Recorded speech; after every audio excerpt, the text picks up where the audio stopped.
All right, well, call the meeting to order. Jen, would you take roll, please? Commissioner Corbin? Here. Commissioner Lindsey? Here. Commissioner Waldner? Here. Commissioner Thill? Here. Mayor Lindsey? Here. Do we have a motion to adopt the agenda? So moved. Second. We have a motion and a second. All those in favor signify by saying aye. Aye. Aye. Those opposed, same sign. Motion carries. Seeing no appearances, is there anything anyone wants to remove from the consent calendar? Make a motion that we accept the consent calendar. Second. We have a motion and a second. All those in favor signify by saying aye. Those opposed, same sign. Motion carries. Seeing no old business, under new business.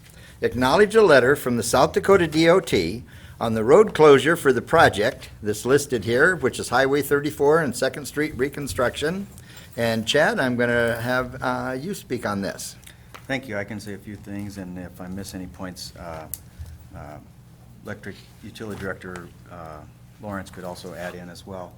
But you have a letter in your packet. It's related to the Highway 34 project and some costs that the DOT has pointed out that they believe is appropriate for the city to contribute towards. The long and short of it is the DOT, there's some of our electric lines in the alley east of Egan, immediately east of Egan, that are not in the location, at an elevation that we thought they were. We had some coring information the DOT provided from a couple summers ago. They cored into the concrete and measured down. We had anticipated that we would be able to lift those over a future storm sewer half at a time, in the same manner as they're constructing it. When the water main was excavated last week, we observed that they were much lower, in fact, and when we started discussing that with the contractor and the DOT, it was determined that because of the nature of the elevation of these pipe, which these conduits were for our electric wires, we would have to open the roadway up, both halves of the roadway at a time, which is not what the DOT planned for the project. And it was our responsibility to have these relocated before the project. There's some statutes that I was talking with our attorney about, and we actually use those same statutes when we're doing improvement projects. We have to give notice and so on. And so if it impacts construction in any way, those costs, I think David would tell you those costs would be eligible to be passed along to us. The other component that is slightly changed from this letter is you'll notice there are 6 bullet items on this letter. The asphalt concrete composite, it indicates that's a temporary surfacing that will be reinstalled on the south half of the roadway. That was split in thirds. The rest of the items there, the other 5 were noted as being 100% city cost. I do want to report that I talked to the DOT this afternoon, and because CenturyLink also has a conflict there, the other 5 items will, the DOT has indicated to us, will be split between the city and CenturyLink, because they'll be working in the same area as our electric crews will be doing when they're doing this work. And so that takes the price, the estimated price, down to about $5,720 or so. And so I guess I wanted to try to be brief. If there's any other questions, I can try to answer them, or Brad, if I missed anything, or elaborate. Okay. And then just FYI, and that when we knew this was coming, and that just to let the public know, since it was advertised that the road would not be closed, and that we did do a news brief with both the radio and the radio and television, radio and newspaper. So, okay. If the weather affects the closure, will they give us a new letter with a new date? I did talk to them this just even after 5 today to see if it was still scheduled for tomorrow, and they'd indicated it is. They're planning to send some people up to start pumping right away. It'll be a mucky mess for our crews and CenturyLink's crews, but the plan is to still stick with tomorrow, and I don't see it changing. It'll probably be just this week, because And then the other thing in the discussion with them, and that they figured it would only take 2 days, maybe into the 3rd day, but to be on the safe side, they went Tuesday through Friday. So if everything goes smooth in that, it'll be open before Friday. So, I'm glad they gave themselves a cushion. If they Mhm. have luck They like did. me, they'll probably need it all, but. they did, so. It always looks nice when you get done early, Right, absolutely. so. Brad, Right. are they going back to the alley or the drive-through where the Dairy Queen is, or are they gonna be right up there by the front pulling the cable up? It's right actually at the alley, the driveway. Right off the highway? Right, the alley, or, the alley, there's the alley, and then there's the driveway and Dairy Queen, they're two separate ones. This would be to the west of their sign. Dairy Okay. Queen's driveway will be open. Okay, because I was, back there by their drive-through, by the south Yes. end of their parking lot, there was Yeah, a- it won't be going that far. It won't be going, No. okay. Yeah, No. we can, our switch is up towards the front of the lot, adjacent there, just to the west Mm-hmm. of that alley. And so the way the wires come out, they come out to the east and then they angle over and then go across this highway. And the idea is to try to pick them up and bring them back to get the slack to the west, using that curved section as the area to pick up our slack. Hopefully it all works out the way we intend it to. But they have to come up quite a bit, probably something on the order of about 4.5 feet. Because that's a 60-inch pipe, isn't that right, that goes in there, Chad? I believe it's a 60-inch arch, Arch so it's a equivalent. little compressed. I mean, it's equivalent of a 60-inch round. No, but I mean the pipe that they're putting in the ground. That That was gonna be a very It's not a large- circular pipe. They Yeah. call it an arch pipe, so it's compressed Okay. vertically Okay. and wider. And so Okay. I think they term it, it's a 60-inch arch equivalent, so it can handle the Oh, same, okay. same Same volume. opening for the flow capacity and such. I think this one, if I remember right, from flow line up was something like 51 inches, if I remember right. Yeah, in that sounds height. right. Thank you. Do we have a motion to acknowledge? So move. Second? We have a motion and a second. All those in favor signify by saying aye. Aye. Those opposed, same sign. Motion carries. Resolution number 2016-6, canvass the votes of the municipal election. And for this, I'm going to refer to Jen. All right, as per the verbiage in Resolution 2016-6, Commissioners Corbin, Johnson, Thill, and Waldner are appointed as the Board of Canvassers because of your positions here on the governing board. Do note that excludes the mayor because he was on the ballot. So what I would ask that you do this evening is you each have a section of our alphabet there. Trade them around if you want to. I just set them in front of you.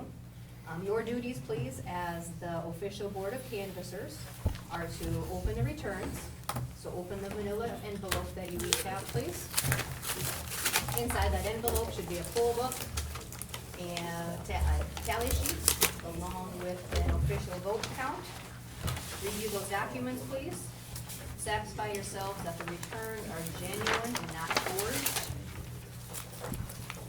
Do some checks and balances, and then we will ask that you approve the resolution, which will declare the result and make the abstract of the result.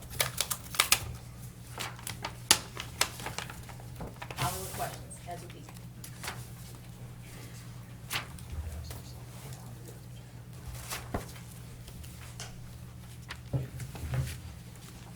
Our election ladies did a wonderful job. We appreciate them very much. They were very happy too with the A through L and the K through Z. Took away 3 of our workers, so it was very nice. It was well received and went very well.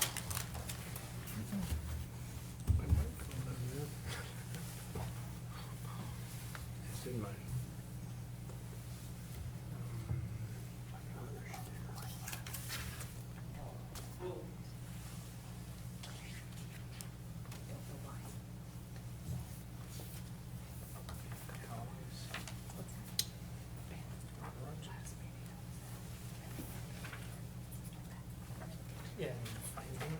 No, I don't use it. Yeah. So I don't know if it's down unless somebody tells me.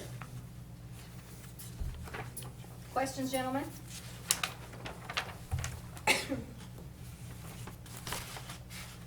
Good here. You guys want to try it? You wanna look at them? I trust Kelly, but. First mistake, Michael.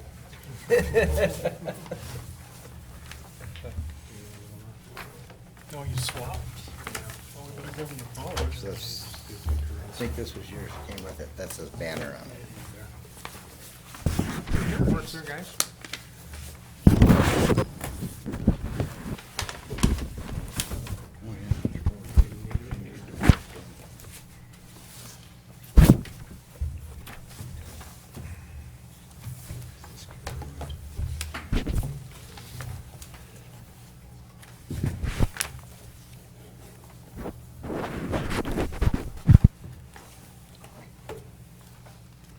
Any names to look up? I have, well, I just gave that book up. I have L through Z here.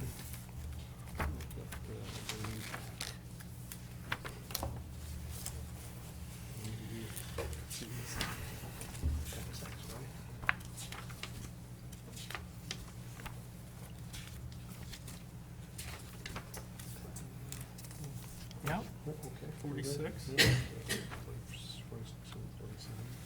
Oh, yeah. I'm satisfied. Random sample's good. Looks good. Oh, wait.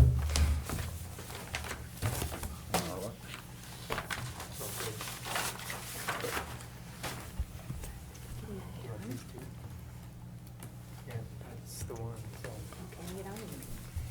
that's fine. I'm hooked up right now. I'll make a motion to approve resolution number 2016-6, the canvass of the votes of the municipal election. Second. We have a motion and a second. All those in favor signify by saying aye. Aye. Those opposed, same sign. Motion carries. Thank you. Number 3, authorize the mayor to sign memorandum of understanding with the Madison United Methodist Church to install concrete surfacing on the alley of Town Proprietors First Edition. And Chad, I'm going to refer to you. Thank you. I can talk about this briefly. Not so long ago, we had a similar type agreement for a different alley that Emert had requested, Mr. Don Emert.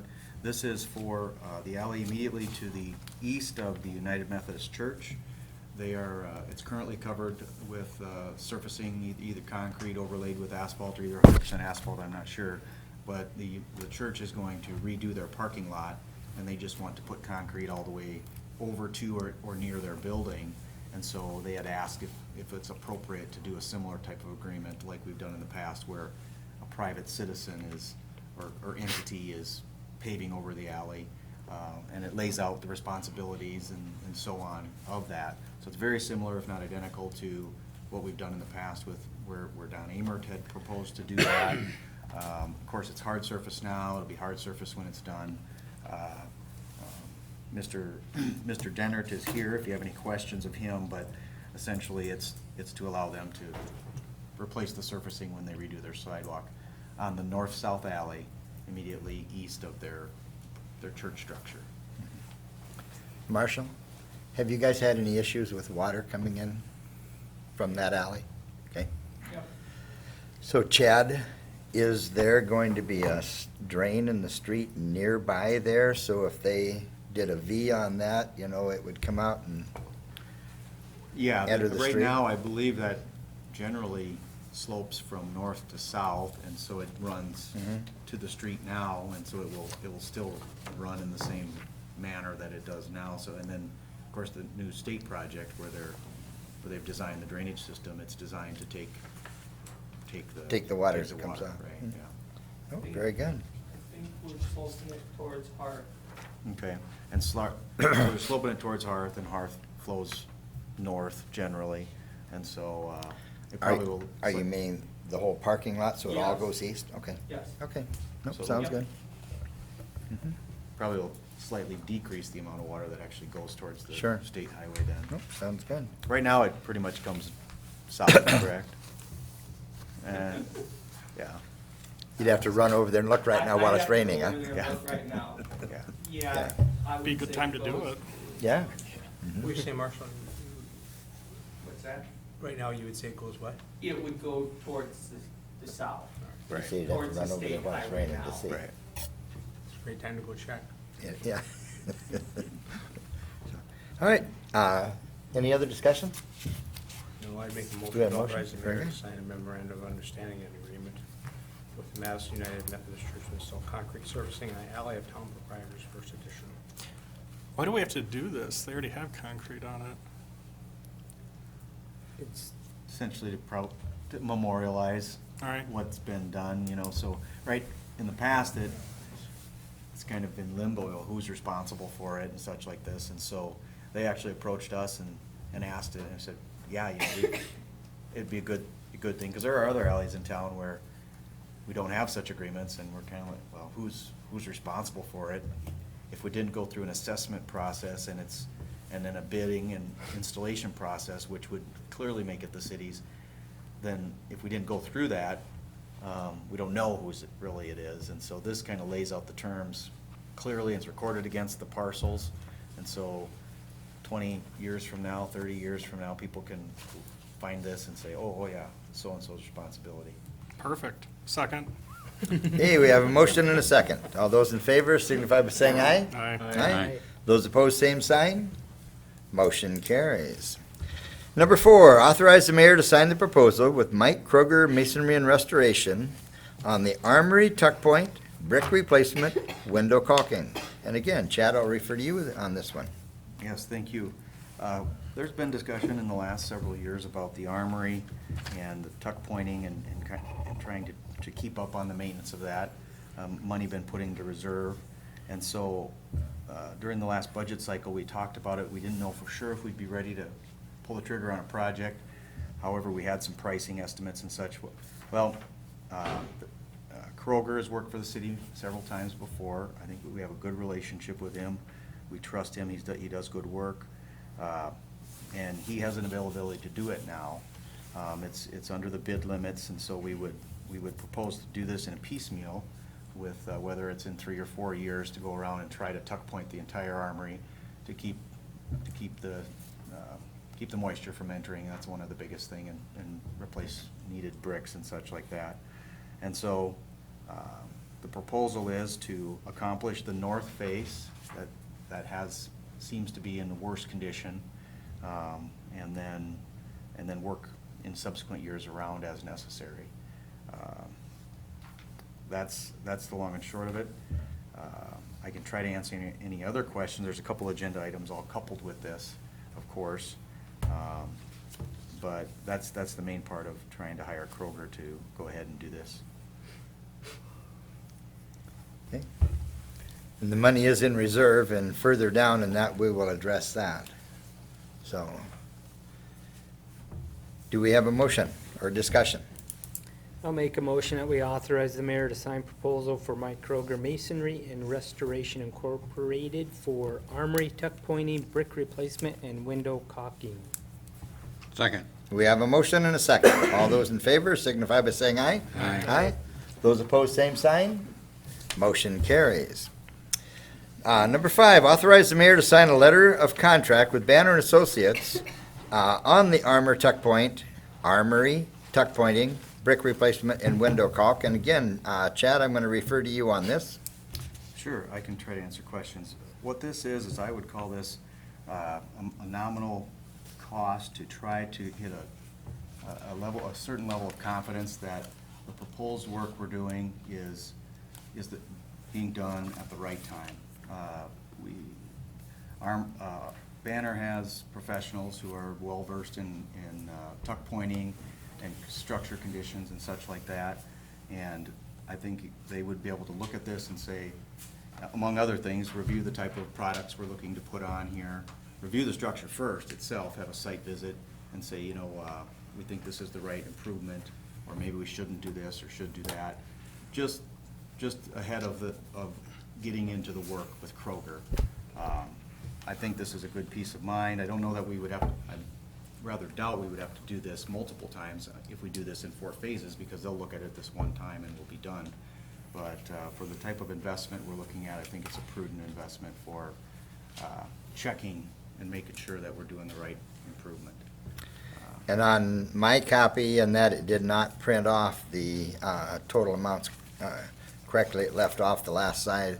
But what we're looking at is $1,061 total, is the way I looked at it. Is that correct? That one is, actually in the body of the letter itself, it's $1,100. It's approximate, and I think we can put a limiting fee on it if we want. They make their estimate right here. They've estimated the number of hours is where they have the $1,060. But 1,100 is a number referenced in their letter. Okay. $39 difference. Yeah. I make a motion, we authorize the mayor to sign the letter of contract for Banner Associates for the Armory Tuck Point brick replacement, window caulking, not to exceed $1,500. Second? Can I put it Not as to that? exceed. Let's do that next. Can we do that, please? Because we're gonna combine these two and then authorize these. Whatever you need, Jen. Thank you.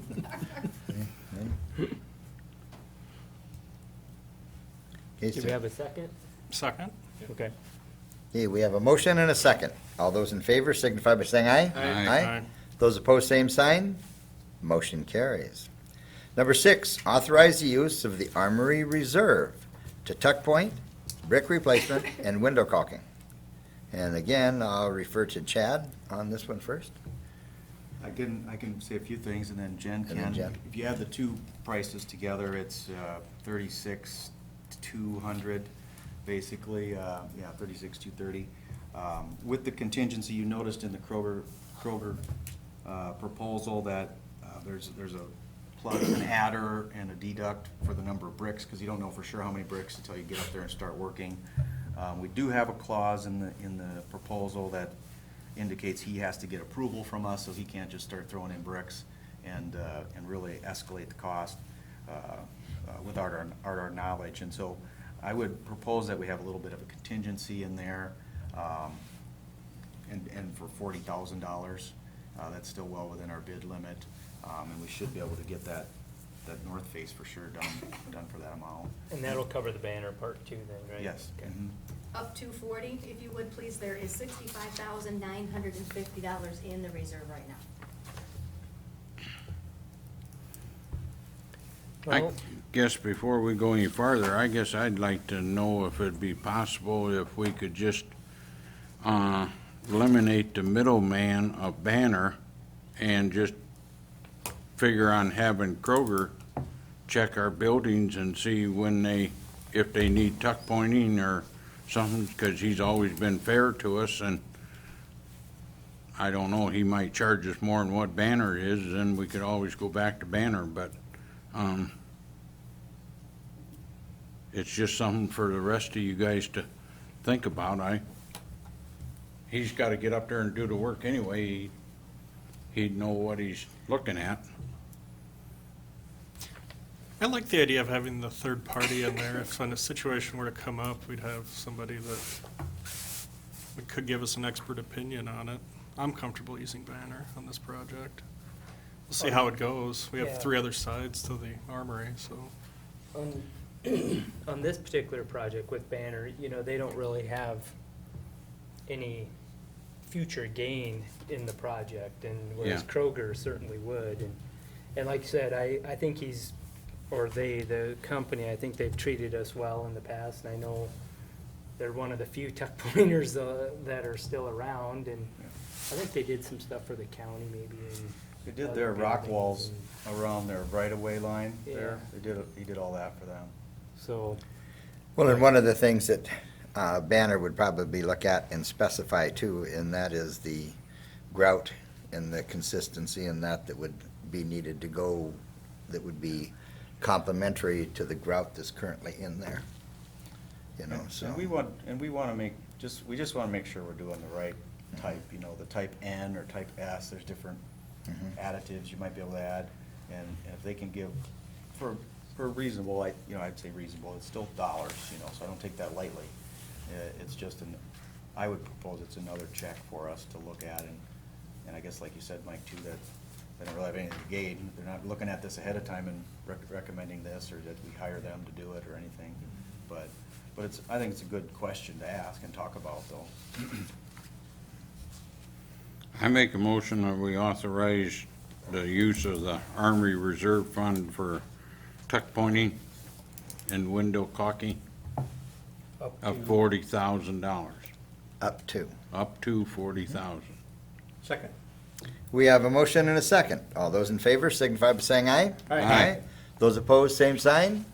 Motion carries. Bid number 845, review and award bid for the surfacing improvement project 2016-2. Chad, do you want to address this one? Yes, I can. Thank you, Your Honor. We opened bids for the surfacing improvement project on April 12th at 10 o'clock. That is the project where we're looking to utilize the dollars contributed to the fund from the special maintenance fee. I think that's how we refer to it.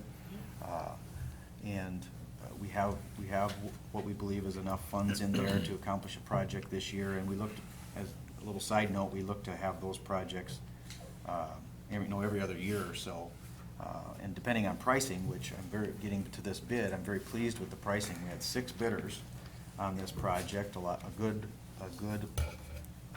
amount of competition, several qualified bidders in the project, and the bids did range quite widely, from 260 with the low bid to, what do we have here? 380 with the high bid. And so Bose Construction bid this. I did talk to them. They're the low bidder. They've done this kind of work often, and they're comfortable with their bid. So I would recommend that we award the bid to Bose Construction for this project, for the amount of $260,000, $260,136.46. After we award it, after the commission awards it, we'll issue the notice of award and go through all the different steps to get them under contract, if you will, and we should see that construction happening this summer. The prices were,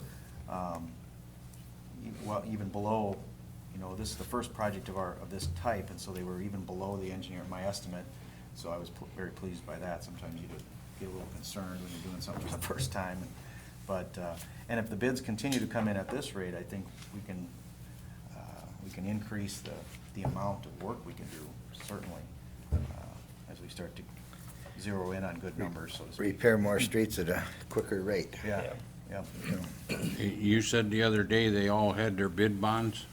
I did. They did all submit bid bonds in the amount of 10% of the amount bid. I did forward that to Mr. Jinks, and I think he had a chance to look at that, and they're pretty standard nowadays, but, so yes, they all did have bid bonds submitted. Did they give any indication when they may start, other than this summer? No, we'll have, after we go through the award process, we'll send them a notice, first of award, and then a notice to proceed, and then we'll schedule a pre-construction meeting, and that's at the point where they'll give us their schedule. We do have, as part of the contract documents, a completion date. Pardon me, but I don't have it right in the top of my head right now. We set it at a reasonable date so we can get the asphalt in while the weather's still, warm, and giving them enough time. But we also have interim completion dates, so once they start, they can't pull off the project, and, they got a day count that starts. And so, I have an inclination that they may be starting in June, though, from the way they talked, but they're not sure. We've done work with Bose before, Herb? Pardon me? We've been satisfied with their work before? Yes, we haven't had a prime contract with Bose, but they've been subcontractors on several different projects for us. No concerns. And we've been satisfied with them, and I'm confident in our specifications that we'll be able to utilize sound control for the project, even though it is a new type of project. If anything, we were a little more stringent on how we want to Why are see you and go saying about this is a new project? We have not utilized, we haven't really had any surfacing projects per se, any type of surfacing improvement program, even overlays.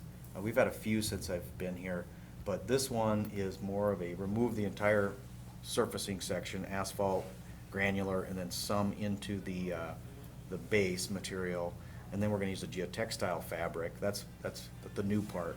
We're gonna put a geotextile fabric in to bridge any weak soils, among other things, is what that does, and it also separates the granular materials from being pushed into the poorer subgrade materials. And then we're gonna build that section up from there, retaining the curb and gutter. We haven't really done anything like that. We've had full reconstruction projects, and then we've had, you know, utility projects where we're doing water and sewer underneath, and then you build the grade up. This is, there's no utilities underneath that are being done first. We've intentionally selected streets that were like that with this first project, where we could just focus on the surfacing part. In future years, I have no doubt that we'll have utilities coupled with it, because frankly, there's not a lot of streets that don't have utilities that we have to look at underneath. So that's the main reason it's new. And so we'll learn some things on this. I have no doubt to be able to improve it for the next time. Things we might need to do better, change, and so on. But it's a pretty straightforward process, just one we haven't done before here. And the engineer's estimate, this will be my last question. Yeah, that was yours? Mine, Okay. correct, Thank you. 315. Thank you. So you must be pretty pleased with this bid then? I am. I'm not the low or the high. Thanks, Chad. Chad, Yes, sir. up there on Northwest Seventh by the casino, are you gonna run curb and gutter to that catch basin off into the radius there? There's a catch basin off to the southwest of the intersection. On 7th? Yep. I'm trying to think, we walked through that up there. What curb and gutter or drainage structures that will be replaced are only those that are, what we did in some preliminary inspections, that are deficient, where they'll continue to hold water, they're faulted, because we don't wanna put a new asphalt beside something that's totally busted up or broke. I can't comment directly on the exact. It's right there by their structure we're talking driveway about. and 7th Street. It's right in that area. Is it in, I can is walk it in the to it. curb line, or is it down in the ditch? It's down in the ditch on the. That's what I thought. I don't remember any right along the curb. You know, we didn't have any plans to run any concrete down from the roadway surface down into the ditch, but we'll look at it. If there's some things we need to adjust, we certainly can do that. Okay. But yeah, we'll look at it when you get a chance, let me know. Other discussion?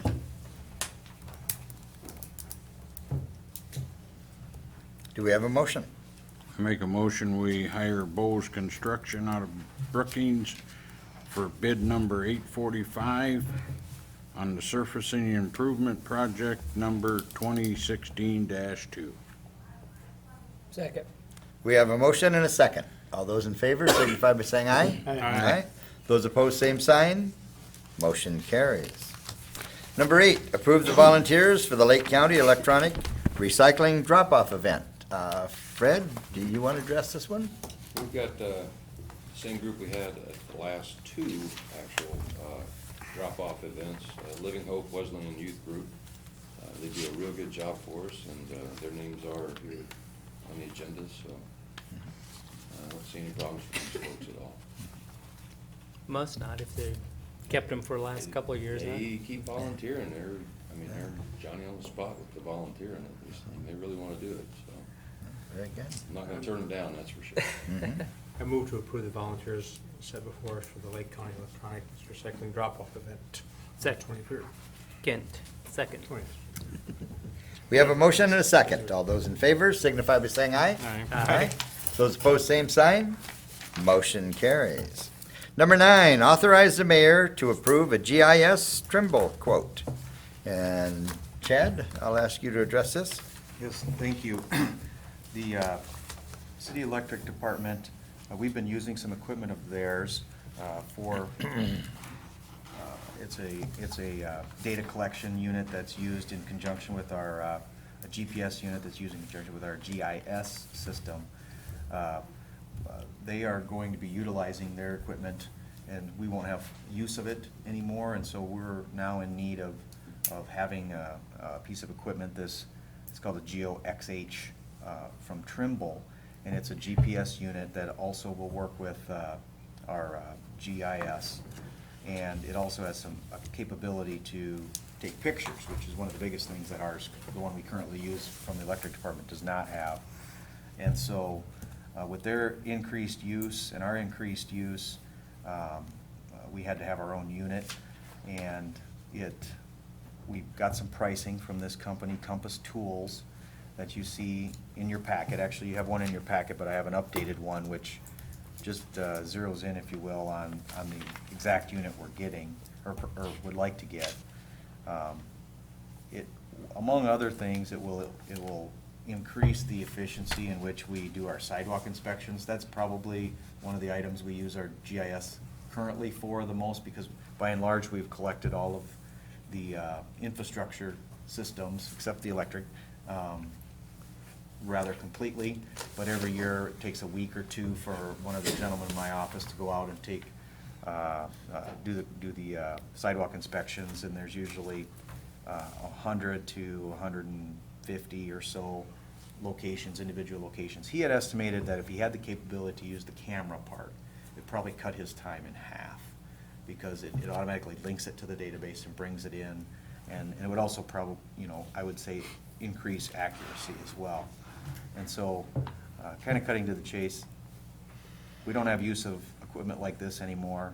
We need one for our GIS functionality, and it's also gonna cut some time down in our process as well. And so I would say it's just the cost of doing business. If you're gonna have a GIS and database and system, I would recommend that you approve of the ability for us to get this unit.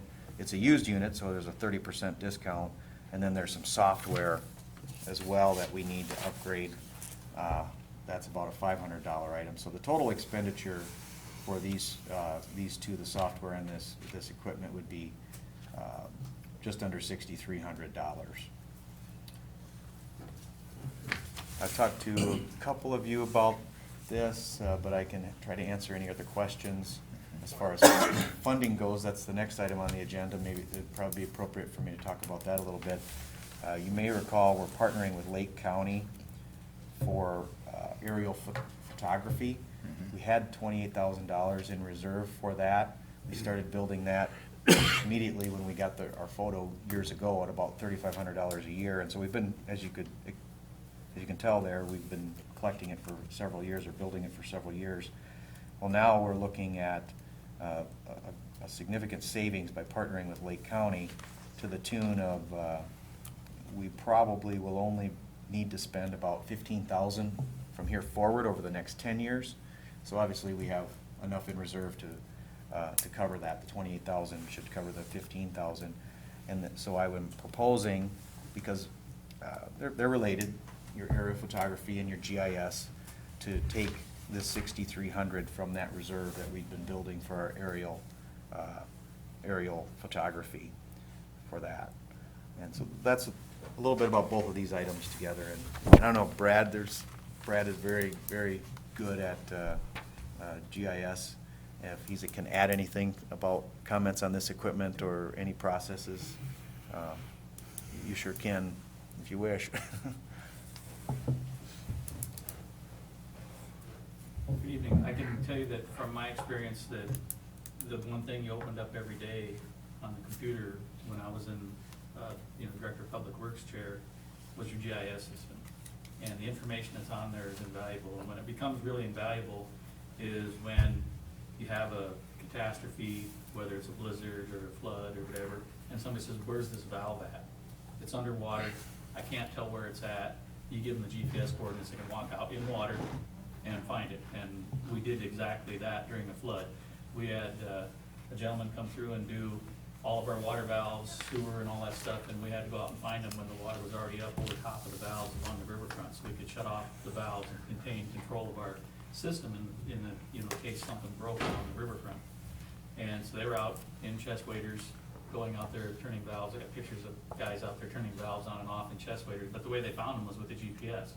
And they went out there and used the GPS to find them, because we had the locations on our map, and we'd done all that work ahead of time. So they're really fantastic tools when you really, when you're in the throes of a catastrophe. You get snow waist deep, chest deep, you gotta go find something. A lot of times it's hard to do in the middle of the winter, especially if there's no trees or landmarks close by. And so they really come in handy at that. So I recommend that, we could increase our capability. The one thing that I don't think Chad had mentioned is I believe this one's got the same capability of being upgraded to almost a survey grade one with a software change, if I remember correctly. And that is something that's very nice. You can go and, you know, one of the hardest things to do is take the map of a community that's been hand-drawn and then put it into a geo-referenced system. And without being able to put your block corners and stuff in, that's pretty hard to do. And so that you can put them on there and you can get them close, but they're always, you know, 5-10 feet off, and that's hard to get perfect. I know the Beacon's got a lot of that done and stuff, but it'd be nice to have it on your own GIS system, so I'd recommend that you take a good hard look at this. I think it's a pretty good deal. I know I've bugged Chad for 4 years on any and everything you can do in GIS, any and every data point that you can plug into it, and you know, and that's great, Brad, because I know in the electrical department we were missing some of the stuff, and I know Fred's group trying to find where some of the sewer pipes and other water pipes are that were never documented, you know, 20, 30, 40, maybe even 50 years ago, obviously weren't documented, so, yeah, I think it's an awesome deal, so. Well, the pictures proved very, very helpful when we had the well collapse, because we were looking for the cover. And the guys went back and went through albums. Remember that, Fred? Went through albums, and one of the guys, wasn't on GIS, but because he remembered taking the picture, they were able to confirm where it was, 16 feet underwater. And we were lucky that guy was still there. Yes, and it he was. still had that Very true. knowledge. Yes. So- Nope, totally agree. Totally agree. I'll make a motion that we authorize the mayor to approve the GIS Trimble quote. Second. We have a motion and a second. All those in favor signify by saying aye. Aye. Those opposed, same sign. Motion carries. And number 10, authorize the use of the aerial photo reserve for the GIS Trimble? Chad answered that. Does anybody have any more questions? I think it makes sense. They're essentially for the same thing. We have the imagery so we can use our GIS stuff, and with our partnership with the county, we were able to save some money, so now we can buy a piece of hardware to utilize with it, so it makes sense. Agreed. I'll make Up to a- that 63, if you would, please. I'll make a motion to authorize the use of aerial photo reserve for a GIS Trimble up to 6,300. Second. We have a motion and a second. All those in favor signify by saying aye. Aye. Those opposed, same sign. Motion carries. Under announcements, the Lake County Electronic Recycling Drop-Off Event is April 23rd. Fred, do you want to add anything to that? Nope, 9-3. 9 to 3, and please read the information that's been put out on what can be brought. Also under announcements, citywide cleanup begins May 9th, goes to the 13th, and there have been maps and that posted, so people please take a look at that and help beautify the city.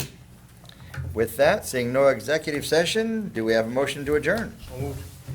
Second. We have a motion and a second. All those in favor signify by saying aye. Aye. Aye. Those opposed, same sign. Motion carries. All right. Thank you, If the wind everyone. don't blow between now